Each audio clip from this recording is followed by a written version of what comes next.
Professor of Medicine at the University of East Anglia. He joins us from the English city of Norwich. Professor, it occurs to me that clearly there's a certain amount of vaccine hesitancy around the world, and those who are hesitant will actually point to this and say, you see, I don't want to have it.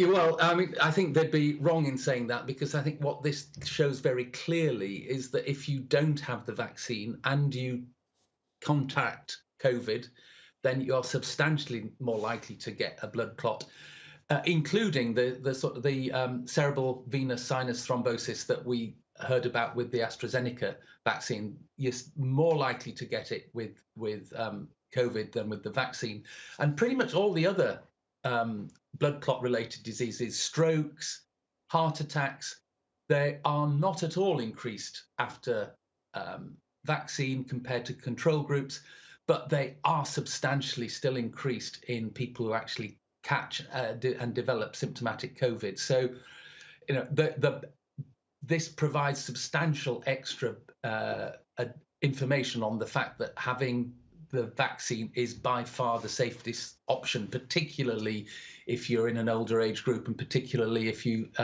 already have other medical conditions.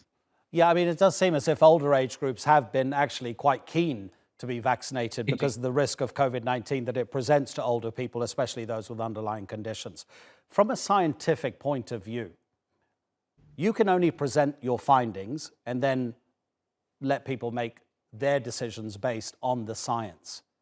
Would you ever recommend that a government force vaccinations against COVID-19 onto people? It certainly happened in some areas. I mean, there are some publishers, I believe Bloomsbury, the publishers of the Harry Potter series, they've told their employees, you have to be vaccinated. Joe Biden has told government employees in the States, you have to be vaccinated or you'll have to wear a mask every single minute you're in the office and have regular testing. What about enforcing vaccinations? Personally, you know, I believe that all medical interventions have to be given with consent, and that applies to vaccines. So I would never argue in favour of forcing vaccination on a population. And you know, to a certain extent, it's then up to individuals and indeed individuals' employers to how they interpret that for their own needs. But certainly, I would not personally encourage people to enforce vaccination, but I would really encourage people to get vaccinated if they've not already been vaccinated or have had natural COVID.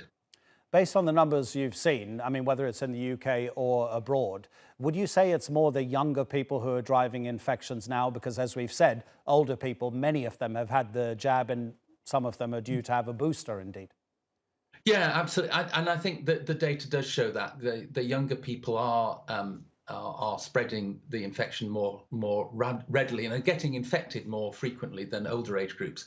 Partly that's because older age groups, at least in the UK, have got very high vaccine coverage.